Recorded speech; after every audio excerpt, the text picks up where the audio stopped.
मुसलमानों का मसला नहीं है, बिल्किस बानो महिलाओं का मसला नहीं है, बिल्किस बानो भारत का मसला है। क्योंकि हमारे देश में सबसे ज्यादा अगर क्राइम होता है तो महिलाओं के खिलाफ होता है। कभी उनको छेड़खानी की जाती है, कभी उनको मारा जाता है, कभी उनको जलाया जाता है, कभी उनको रेप किया जाता है। और वो बिल्किस बानो जिसको उसके पड़ोसी, वो बिल्किस बानो जिसने उस दुकान से चूड़ियां खरीदी, चूड़ियां बेचने वाला बिल्किस बानो का बलात्कार किया, वो बिल्किस बानो जिसकी 3 साल की बेटी को उसके सामने पत्थर पर सर मारकर उसको शहीद कर दिया गया, वो बिल्किस बानो जिसकी मां और उसके महिला रिश्तेदारों का बिल्किस बानो के सामने जो प्रेग्नेंट थी, हामिला थी, उसकी मां और उसके रिश्तेदारों का रेप करके बलात्कार करके उनका कत्ल कर दिया गया।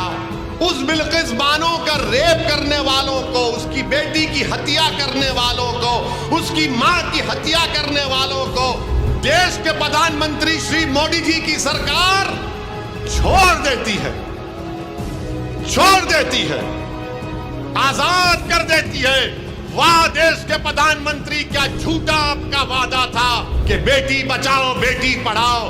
क्या आपकी बेटी बिल्किस बानो नहीं थी मोदी जी? क्या देश की बेटी बिल्किस बानो नहीं थी मोदी जी?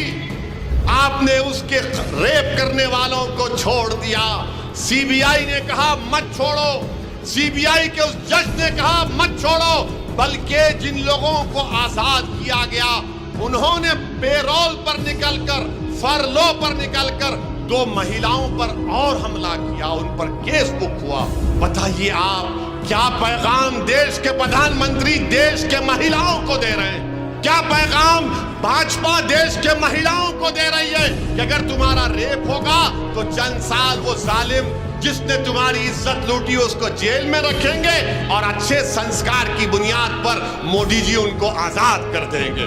और जब यही बिल्किस बानो के ताल्लुक से एक मीडिया के जर्नलिस्ट ने आप पार्टी के एक मिनिस्टर से पूछा कि बिल्किस बानो पर आप क्या बोलेंगे, तो उसने कहा कि हमको बिल्किस बानो के बारे में नहीं बोलना है, हमको स्कूल के बारे में बोलना है, टीचर के बारे में बोलना है, क्लासरूम के बारे में बोलना है। बिल्किस पर नहीं बोलेंगे, मोदी जी भी नहीं बोलेंगे, भाजपा भी बिल्किस पर नहीं बोलेगी और दिल्ली का केजरीवाल भी बिल्किस बानो पर नहीं बोलेगा।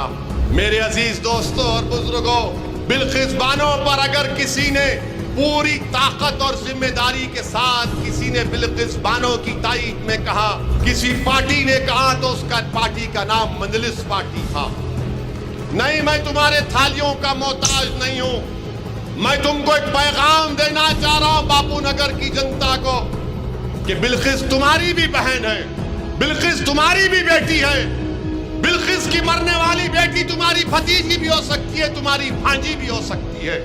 अगर कल तुम्हारी औलाद से ऐसा होगा तो तुम क्या करोगे बताओ? आज एक सरकार ने एक महिला की अस्मत रेजी करने वालों को छोड़ दिया और क्या पैगाम दिया गुजरात की महिलाओं को? ये गुजरात के महिलाओं को सोचना पड़ेगा।